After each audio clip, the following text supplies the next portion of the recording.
Thank you so much for watching. I just really felt like filming like a nice, aesthetically pleasing, soothing video to watch, and I thought, what better item to sew than a lounge set or a PJ set. I love this. I love how it turned out. I thrifted this fabric, which is just like kills me. I love it.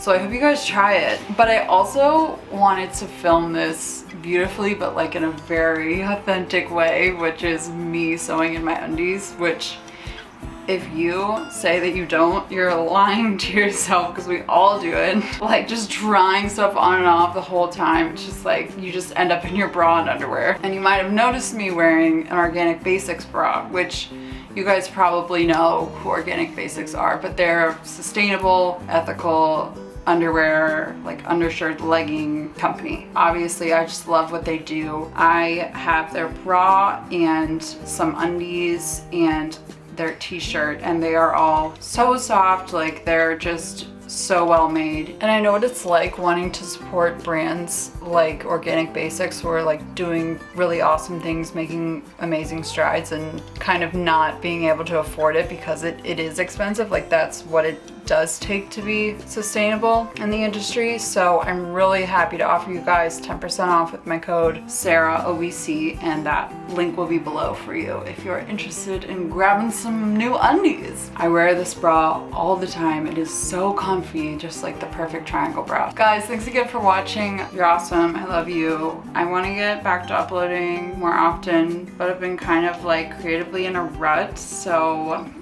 but I have a lot of stuff that I'm working on, so look forward to it. Making this video really kind of like got me creatively inspired. It was really fun to make, so I hope you liked watching it. I hope you liked watching it. Thank you for watching, and I'll see you next time. Boop.